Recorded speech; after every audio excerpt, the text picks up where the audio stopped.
GCD news വാർത്തകൾ വായിക്കുന്നത് Vijayakumar Cherthala. GCD news സാധാരണ രീതിയിലുള്ള ഒരു ന്യൂസ് ചാനലല്ല.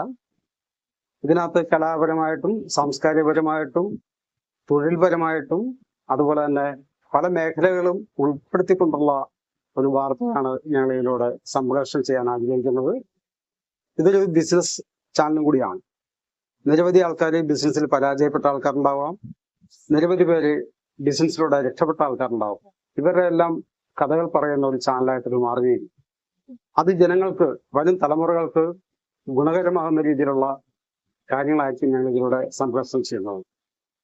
ഇതിന്റെ മറ്റൊരു പ്രത്യേകത എന്ന് വെച്ചാൽ, നമുക്ക് ഇന്ന് ഇന്ത്യയിലും വിദേശ രാജ്യങ്ങളുൾപ്പെടെ ഏതെല്ലാം തൊഴിലവസരങ്ങളുണ്ടോ അതെല്ലാം നമ്മുടെ ഈ ചാനലിലൂടെ സംപ്രേഷണം ചെയ്യാനും അത് ജനങ്ങളിലേക്ക് എത്തിച്ചുകൊണ്ട് നിരവധി തൊഴിൽ അന്വേഷകർക്ക് ഇത് വലിയ ഒരു മുതൽക്കൂട്ടായി മാറുകയും ചെയ്യും. അതുകൂടാണ്ട് തന്നെ ഇന്ത്യയിലും മറ്റു വിദേശ രാജ്യങ്ങളുൾപ്പെടെ നടക്കുന്ന ബിസിനസ് രംഗങ്ങളിലേക്ക് അവരുടെ ബിസിനസ്സിൽ താല്പര്യമുള്ള ആൾക്കാരെയും ഈ ഒരു ചാനലിലൂടെ ഞങ്ങൾ പരിചയപ്പെടുത്തുകയും അതിലൂടെ ബിസിനസ് ചെയ്ത് മുന്നോട്ട് പോകാനും അവർക്ക് സാധിക്കുകയും ചെയ്യും. GCD ന്യൂസ് ചാനലിലെ പ്രത്യേകിച്ച് പറയാനുള്ള കാര്യം, ജനങ്ങളോടോ വിദ്യാഭ്യാസ സ്ഥാപനങ്ങളിൽ നിന്നും രാഷ്ട്രീയത്തെ ഒഴിവാക്കും. നമ്മൾക്കറിയാം, കുറേയധികം വർഷങ്ങളായിട്ട് രാഷ്ട്രീയ പാർട്ടികളുടെ ഇടപെടലും അതുപോലെ തന്നെ വിദ്യാഭ്യാസ മേഖലയിലും വളരെയധികം രാഷ്ട്രീയപരമായിട്ട് കുട്ടികളിൽ വിരോധം വർദ്ധിക്കുകയും അത് മിക്കവാറും കൊലപാതകങ്ങളിലാണ് അവസാനിക്കുന്നത്. അതുകൊണ്ട് ഇത്തരം പ്രവർത്തനം എല്ലാ വിദ്യാഭ്യാസ സ്ഥാപനങ്ങളിൽ നിന്നും രാഷ്ട്രീയത്തെ മാറ്റി നിർത്തിക്കൊണ്ട് കുട്ടികൾക്ക് നന്നായിട്ട് പഠിക്കാനുള്ള സാഹചര്യം സൃഷ്ടിക്കണം എന്നാണ് GCD ന്യൂസ് ചാനലിൽ പറയാനുള്ളത്. ഇത് വേണ്ടപ്പെട്ട അധികാരികൾ ശ്രദ്ധിച്ചുകൊണ്ട് എത്രയും പെട്ടെന്ന് നമ്മുടെ വിദ്യാലയങ്ങളിൽ നിന്നിട്ട് രാഷ്ട്രീയത്തെ ഒഴിവാക്കുക, കുട്ടികൾക്ക് നല്ല രീതിയിൽ പഠിക്കാനുള്ള അവസരങ്ങൾ സൃഷ്ടിക്കുക. ഇപ്പോഴത്തെ വിദ്യാഭ്യാസ രീതി തന്നെ എല്ലാം തന്നെ പൊളിച്ചെഴുതേണ്ട സമയം കഴിഞ്ഞിരിക്കുന്നു. നമ്മൾക്കറിയാം, നമ്മുടെ കുട്ടികൾ LKG UKG മുതൽ +2 വരെ പഠിച്ചിട്ടുണ്ട്. അത്രയും നാളത്തെ വിദ്യാഭ്യാസത്തിന് ശേഷം പിന്നീടാണ് ഏതെങ്കിലും തൊഴിലുമായിട്ട് ബന്ധപ്പെട്ടിട്ട് കുട്ടികൾ ഏതെങ്കിലും ഒരു മേഖല തിരഞ്ഞെടുക്കുന്നത്. അത് അഡ്വക്കേറ്റ് ആയിക്കോട്ടെ, അല്ല ഡോക്ടർ ആയിക്കോട്ടെ, അല്ല മറ്റ് തൊഴിൽ മേഖല ആയിക്കോട്ടെ. ഇതെല്ലാം ഈ +2-ന് ശേഷമാണ് ഇതെല്ലാം തിരഞ്ഞെടുക്കുന്നത്. ഇത്തരം ഒരു സാഹചര്യത്തില് അത്രയും നാള് കഷ്ടപ്പെട്ട് പഠിച്ചു വരുന്ന ഒരു വിദ്യാർത്ഥി തന്നെ അവർക്ക് ഏതെങ്കിലും ഒരു കൂട്ടം തൊഴിൽ മാത്രമായിരിക്കും അവരുടെ ജീവിതത്തിൽ അവർക്ക് അറിയാൻ പറ്റുന്നത് അല്ലെങ്കിൽ പഠിച്ചു വെക്കുന്നത്. ഒരു അഡ്വക്കേറ്റിന് പഠിച്ചു കഴിഞ്ഞാൽ 2-3 വർഷം അല്ലെ 4 വർഷം പഠിച്ചു കഴിഞ്ഞാൽ ഒരു അഡ്വക്കേറ്റായിട്ട് മാറുന്നു. അല്ലെങ്കിൽ ഒരു ഡോക്ടറായിട്ട് പഠിക്കണമെങ്കിൽ 5 വർഷം വേണം. പിന്നെയും അതിന്റെ MD എടുക്കാണ്ട് വീണ്ടും 8 വർഷം വേണ്ടി. അങ്ങനെ 6-7 വർഷമാണ് അതിനുവേണ്ടി ചെലവഴിക്കുന്നത്. മറ്റ് നിരവധി തൊഴിൽ മേഖലയൊക്കെ ഉണ്ട്. അതിനനുസരിച്ചിട്ട് കുട്ടികൾ മാറി ചിന്തിക്കുകയും അതിന്റെ ജോലിയായിട്ട് ബന്ധപ്പെട്ടുള്ള കാര്യങ്ങൾ പഠിക്കുകയും ചെയ്യും. പക്ഷെ ഒരു വ്യക്തിയുടെ ആ ഒരു പുനർനിർമ്മാണം, അതായത് ആ വ്യക്തിയുടെ അല്ലെങ്കിൽ ആ കുട്ടികളെ പഠിപ്പിച്ചു വലുതാക്കി അത്രയും കാലം കാത്തിരുന്നതിന് ശേഷം ആ ഒരു വ്യക്തിക്ക് ലഭ്യമാകുന്നത് 1-2 കൂട്ടം തൊഴിൽ, ഒരു തൊഴിൽ മാത്രമായിരുന്നു. ആ തൊഴിൽ മേഖലയിൽ അദ്ദേഹത്തിന് അത് ഷൈൻ ചെയ്യാൻ പറ്റും, അല്ലെങ്കിൽ അതിനകത്ത് നല്ല രീതിയിൽ പ്രവർത്തിക്കാൻ സാധിച്ചില്ലെങ്കിൽ ആ അത്രയും നാളത്തെ വിദ്യാഭ്യാസം കൊണ്ട് അത് പരാജയം തന്നെ വരും. അപ്പൊ GCD ന്യൂസ് ചാനല് ഞങ്ങൾ പറയുന്ന ഒരു കാര്യം, ഈ വിദ്യാഭ്യാസ രീതികളെല്ലാം തന്നെ മാറ്റി നിർത്തിക്കൊണ്ട് സിലബസ് വരുന്ന അത്യാവശ്യം കാര്യങ്ങൾ മാത്രം കുട്ടികളെ പഠിപ്പിക്കുക. ബാക്കി സമയങ്ങളെല്ലാം പ്രാക്ടിക്കലായിട്ട് കുട്ടികൾക്ക് വിദ്യാഭ്യാസം നൽകുക എന്നുള്ളതാണ്. അതിന് ചെയ്യേണ്ടത് 8ാം ക്ലാസ് മുതൽ +2 വരെയുള്ള 4 വർഷക്കാലം ആ സമയത്തെല്ലാം കുട്ടികളുടെ ആരോഗ്യത്തിനനുസരിച്ചുള്ള തൊഴിൽ മേഖല അവരെ പരിചയപ്പെടുത്തുകയും അത് പറഞ്ഞു കൊടുക്കുകയും അത് ചെയ്യാൻ ഉള്ള കഴിവിനെ പ്രാപ്തമാക്കുക എന്നുള്ളതാണ്. 8ാം ക്ലാസ്സിൽ പഠിക്കുന്ന ഒരു കുട്ടിക്ക് ഏകദേശം ഒരു 13 വയസ്സ് 14 വയസ്സ് പ്രായം ഉണ്ടായിരുന്നു.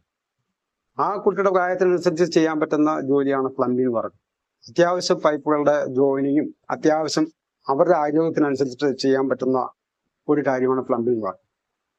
അതുപോലെ തന്നെ 9ാം ക്ലാസ്സിലേക്ക് വരുമ്പം ആ കുട്ടികൾക്ക് അത്യാവശ്യം ബേസിക് നോളജ് കിട്ടുന്ന ഒരു ഇലക്ട്രിക്കൽ വർക്ക്.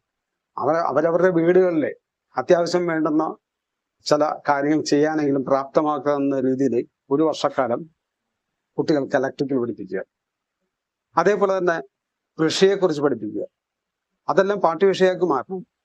അവർക്ക് ഒരാഴ്ചയിൽ അല്ലെങ്കിൽ ഒരു വർഷ കാലഘട്ടം അവർക്ക് എങ്ങനെ കൃഷി ചെയ്യാൻ പറ്റും, ഏതെല്ലാം കൃഷി ആയിട്ട് ബന്ധപ്പെട്ടിട്ട് അവർക്ക് ചെയ്യാൻ പറ്റും, അത് പാടശേഖരങ്ങളിലായിക്കോട്ടെ മറ്റ് കൃഷി സ്ഥലങ്ങളായിക്കോട്ടെ, അവർക്ക് അതിന്റെ പാഠ്യവിഷയമായിട്ട് മാറ്റിയെന്നാണ്. അടുത്ത വിഷയം എന്ന് പറയുന്നത് വെൽഡിങ്, ഫാബ്രിക്കേഷൻ പോലുള്ള വർക്കുകൾ. ഞാൻ ഈ പറഞ്ഞു വരുന്നത് അവർക്കൊരു ബേസിക് നോളജിങ് കിട്ടുക എന്നുള്ളതാണ്. ഒരു വർഷക്കാലം സമയമുണ്ട് അവർക്ക് ഏകദേശം അതിന്റെ കാര്യങ്ങൾ മനസ്സിലാക്കാൻ സാധിക്കും. അതുകൂടാണ്ട് ഇന്നത്തെ ഈ ടെക്നോളജിയുടെ ഭാഗമായിട്ട് വളരെ വലിയ മാറ്റം വന്നുകൊണ്ടിരിക്കുന്ന ഈ സമയത്ത് തന്നെ കമ്പ്യൂട്ടറുമായിട്ട് ബന്ധപ്പെട്ടിട്ടുള്ള സ്കിൽഡ് പഠിപ്പിക്കുക എന്നുള്ളതാണ്. അപ്പൊ ഇത്തരത്തിലുള്ള ഒരു 4-5 കൂട്ടം തൊഴിൽ കുട്ടികൾക്ക് ലഭ്യമായി കഴിഞ്ഞാൽ +2 കഴിഞ്ഞ് ഇറങ്ങുന്ന കുട്ടികൾക്ക് അവർക്ക് അവരുടെ വീട്ടിലെയും അല്ലെങ്കിൽ ചുറ്റുപാടുള്ള കാര്യങ്ങളൊക്കെ ചെയ്തുകൊണ്ട് അവർക്ക് ഒരു ചെറിയ സാമ്പത്തിക വരുമാനം നേടാനും ആ ജോലിയിലുള്ള കഷ്ടപ്പാടും ബുദ്ധിമുട്ടുകളൊക്കെ തന്നെ ഇവർക്ക് മനസ്സിലാക്കാൻ സാധിക്കുകയും കുറഞ്ഞ പക്ഷം അവർ +2 കഴിയുമ്പോൾ അവർക്ക് ഏത് തൊഴിൽ മേഖല തിരഞ്ഞെടുക്കണമെന്ന് അവർക്ക് തന്നെ ഒരു നല്ലൊരു നിശ്ചയം ഉണ്ടാവും. ഇതിപ്പം മിക്കവാറും മാതാപിതാക്കൾ എന്തൊക്കെയാണോ പറയുന്നത് അതനുസരിച്ചിട്ട് കുട്ടികൾ ആ ഒരു വിദ്യാഭ്യാസ മേഖല തിരഞ്ഞെടുക്കുക എന്നുള്ളതാണ്.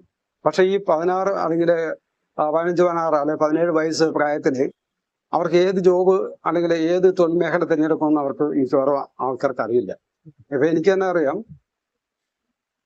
നന്നായിട്ട് പഠിക്കുന്ന നല്ല രീതിയിൽ പഠിക്കുന്ന കുട്ടികൾക്ക് മാതാപിതാക്കളുടെ അറിവില്ലായ്മ ഉണ്ട്. അവർക്ക് കിട്ടുന്നത് ഏതെങ്കിലും ഒരു ജോബിനെ കുറിച്ചുള്ള ഒരു അറിവായിരിക്കും. പക്ഷെ ഈ കുട്ടികൾക്കെല്ലാം തന്നെ ഏത് രീതിയിലാണ് അവർക്ക് മുന്നോട്ട് പോകേണ്ടത് എന്ന് അവർക്കും അറിയില്ല. അപ്പൊ അത്തരത്തിലുള്ള ഒരു സിറ്റുവേഷനിൽ മാതാപിതാക്കൾ പറയുന്ന ജോലി അല്ലെങ്കിൽ ആ തൊഴിൽ അല്ലെങ്കിൽ അതിനുവേണ്ടി പഠിക്കുകയും പിന്നീട് അത് അവർക്കൊരു സാറ്റിസ്ഫാക്ഷൻ അല്ലാത്ത രീതിയിലേക്ക് മാറുകയും ചെയ്യുന്ന സാഹചര്യത്തിലാണ് കുട്ടികൾ മിക്കവാറും അവരുടെ വിദ്യാഭ്യാസം പരാജയപ്പെട്ടു പോകുന്നതിന്റെ കാരണം. ഇന്ന് നമുക്ക് എല്ലാവർക്കും അറിയാം, നമ്മുടെ നാട്ടിലെ വിദ്യാഭ്യാസം ഉണ്ടെങ്കിൽ പോലും തൊഴിൽ കിട്ടാത്ത ഒരു സാധ്യതയാണ് ഇവിടെ ഉള്ളത്. പക്ഷെ എന്നാൽ ഇവിടെ ആവശ്യത്തിന് തൊഴിലുണ്ട്. പക്ഷെ അത് കണ്ടെത്താൻ പറ്റാത്തത് കൊണ്ടും അത് ചെയ്യാനുള്ള കഴിവില്ലായ്മ കൊണ്ടുമാണ് അത് പരാജയപ്പെട്ടു പോകുന്നത്. അതുകൊണ്ട് തന്നെ നമുക്ക് പറയാനുള്ളത്, ഇത്തരത്തിലുള്ള ചില മാറ്റങ്ങൾ വരുത്തി കഴിഞ്ഞാൽ തീർച്ചയായിട്ടും നമ്മുടെ ഈ സമൂഹത്തില് പുതിയ തലമുറയ്ക്ക് ഒത്തിരി കാര്യങ്ങൾ ചെയ്യാൻ സാധിക്കും. അതിന് ഞാൻ നേരത്തെ സൂചിപ്പിച്ച പോലെ തന്നെ ഈ പറഞ്ഞ രീതിയിലുള്ള വിദ്യാഭ്യാസ രീതികൾ മാറിക്കഴിഞ്ഞാൽ കുട്ടികളെ നല്ല എനർജിക്കലും അതുപോലെ മെന്റലി ആയിട്ടും അവര് ഒത്തിരി നല്ല ഹാപ്പി ആയിട്ട് മാറുകയും ചെയ്യും. അതോടൊപ്പം തന്നെ അവർക്ക് സമൂഹത്തിനും അല്ലെങ്കിൽ നമ്മുടെ രാഷ്ട്രത്തിനും വേണ്ടിയിട്ട് പല കാര്യങ്ങൾ ചെയ്യാൻ സാധിക്കും. ഇത്തരത്തിൽ വേണം നമ്മുടെ വിദ്യാഭ്യാസത്തെ നമ്മൾ മാറി ചിന്തിക്കേണ്ട കാര്യങ്ങളിലേക്ക് കടക്കുന്നത്. തീർച്ചയായിട്ടും അത്തരം കാര്യങ്ങളിൽ സർക്കാർ ശ്രദ്ധിച്ചുകൊണ്ട് ഈ പാഠ്യവിഷയങ്ങൾക്ക് ഒരു മാറ്റം വരുത്തണം എന്നാണ് ഞങ്ങളുടെ അഭ്യർത്ഥന. അത് നമ്മുടെ സമൂഹത്തിന് വളരെയേറെ ഗുണം ചെയ്യും. അതുകൊണ്ട് ഇത്തരത്തിലുള്ള ചില കാര്യങ്ങൾ സൂചിപ്പിക്കുക എന്നുള്ളതാണ് നിങ്ങളുടെ ലക്ഷ്യം.